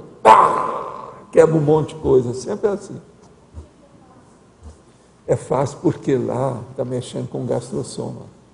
Gastrosoma mexe com energia, o povo vem com fome, há muita emoção nessa história, gente que fala sem parar. E outra coisa, quase sempre tem gente com excesso de energia, que come demais. Restaurante é o lugar que vai mais obeso. Aqui, uma coisa muito fácil para ver era a churrascaria, lá o Porcão, lá em Ipanema. Eu ia às vezes com as pessoas, então eu falei assim, vamos ver, agora vão chegar as 10 próximas pessoas, quantos você acha que tem a barriga que vai chegar meia hora antes? Então a gente ia ver, em 10, quantos eram? Você sabe que é impressionante, se você fizer um negócio assim, o tanto de gente que aparece com excesso. É impressionante. Agora, nos Estados Unidos isso é comum, não precisa ser churrascaria, qualquer lugar, né? Mas aqui no Brasil, naquela ocasião, lá no Rio, quando o Porcão foi para lá, você está entendendo? Não era muito comum as pessoas obesas, grandonas. Mas é aquela pessoa que chega para comer o boi, né? O porco, né? Inteiro, né? Em geral. Agora, então tem muita energia. Isso aí, às vezes, ajuda o processo. Essas coisas tem. Tudo isso tem. E outra coisa, cozimento está mexendo com muito processo de energia, você sabe, né? Você sabe que a comida, o processo de cozimento, cozer, o cozido, isso ajudou a evolução, né? A civilização do homem, né? Porque a comida crua dava mais problema para o homem, a comida cozida ajuda o homem. Vocês já estudaram isso? Alguém aí já estudou essas coisas? É muito interessante isso. Você já viu, né? Agora, o que é que se passa? Vale a pena estudar o processo do cozimento e a civilização. Tem uma reportagem, acho que é, não sei se é na Veja dessa semana ou da passada, falando sobre uma mulher que estava estudando, e ela estava falando isso, que o cozimento, né, tinha algumas relações. O cozimento, a cozinha, eu chamo que é um laboratório químico, né? O maior laboratório químico da casa é a cozinha. Agora, isso ajuda, devido ao processo, para evitar, por exemplo, dependência química, uma opção de coisa que tem. É o laboratório químico. Então, o cozimento é uma coisa muito séria. Agora, foi o cozimento que fez a maior civilização. O homem, então, por exemplo, digere melhor a comida, ajudou a manutenção da saúde, ele pode trabalhar mais. Tem uma série de conveniências nessa história aí. Precisa de saber o cozimento, né? Não pode ser qualquer coisa, porque tem muita coisa de culinária que é negativo. Precisa estudar bem o que é que se faz. Às vezes eu vejo lá no Globo as coisas que eles fazem, né? Globo Rural e outras coisas mais. No caramba! O que aparece de tocinho e de banha, de colesterol, e ninguém fala nada, só fica aplaudindo. É uma beleza, uma gostosura. O repórter experimenta, enche a boca d'água, aquele negócio todo. Quer dizer, é uma vergonha, né? Isso aí é perigoso. Sr. Valdo, voltando àquela questão da evocação a partir da leitura, nas aulas do pai, a gente tem numa etapa da aula feito a tentativa de aproximar as ideias do autor com alguns conceitos da conscienciologia. Você vê que isso pode ter um efeito positivo em relação a quando o autor é um pouco mais... Veja bem, arranja os autores aí que sejam mais ou menos equilibrosos, né? Mas às vezes não é o caso. Não vai arranjar esse povo da Gestapo, né? Senão vocês vão arranjar. Não, nem tanto, mas vamos pegar um exemplo dessa semana. A gente está estudando a obra do Nietzsche, que a gente sabe que tem algum nível ali de complicação, né? Sim. Qual que seria a postura mais assistencial nesse caso? A gente está em torno de... Não, o Nietzsche tem coisa positiva. Se vocês ficarem com as coisas positivas dele, não tem nada. Tem muita bobagem, mas tem coisa certa. Ele era uma cabeça, fora de série. Agora, se souber pegar e pensar as coisas boas que ele tem, eu mesmo já falei coisa do Nietzsche aqui, positiva. Tem pensamento dele muito importante, sério. Vale a pena pensar. Agora, era doido, né? Em certas coisas tem muita coisa. É igualzinho, por exemplo, para estudar o Heidegger também, o cara tinha uma ideia, mas tem certas coisas que não dão. O próprio Hegel, né? Tem coisa que...